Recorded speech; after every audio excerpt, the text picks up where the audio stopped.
रोहन एक छोटे से शहर में एक पुराने कॉलेज के छात्रावास में शामिल हुआ, जो अपने सख्त नियमों और शांत रातों के लिए जाना जाता था। इमारत 70 साल से अधिक पुरानी थी, जिसकी दीवारें दरारदार थीं, लंबे अंधेरे गलियारे थे और लकड़ी के दरवाजे थे, जो हवा के बिना भी चरमराहट करते थे। वरिष्ठ अक्सर नए छात्रों को चेतावनी देते थे कि वे शीर्ष मंजिल के अंत में स्थित कमरे 27 के पास कभी न जाएं। उन्होंने कहा कि अमित नाम का एक छात्र कभी वहां रहता था। सालों पहले परीक्षा के दबाव के दौरान वह अचानक गायब हो गया।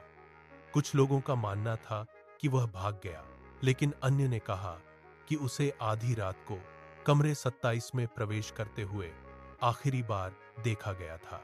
कमरा तब से बंद था। रोहन कहानियों पर हंसा, उसे भूत पर विश्वास नहीं था। एक बरसात की रात बिजली गुल होने के बाद उसने कमरे 27 के दरवाजे के नीचे से एक हल्की पीली रोशनी चमकती हुई देखी। उत्सुकतावश वह अकेले सीढ़ियां चढ़ गया। गलियारा जमा देने वाला ठंडा था। जैसे ही वह दरवाजे पर पहुंचा, उसने अंदर पन्ने पलटते सुने, जैसे कोई अध्ययन कर रहा हो। उसने आधा खुला दरवाजा धकेला। अंदर एक युवा आदमी एक पुरानी लकड़ी की मेज पर बैठा था, जो एक नोटबुक में लिख रहा था। उसने एक फीका छात्रावास का यूनिफॉर्म पहना था। उसका चेहरा पीला था, आंखें काली और थकी हुई थीं। बिना देखे उसने फुसफुसाया, यह कौन सा साल है? रोहन का गला सूख गया। 2026।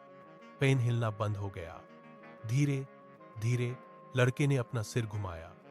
मैं 1989 से इंतजार कर रहा हूं। कमरे में अचानक बर्फीली हवा भर गई। किताबें अलमारियों से उड़ गईं। डेस्क लैंप फट गया।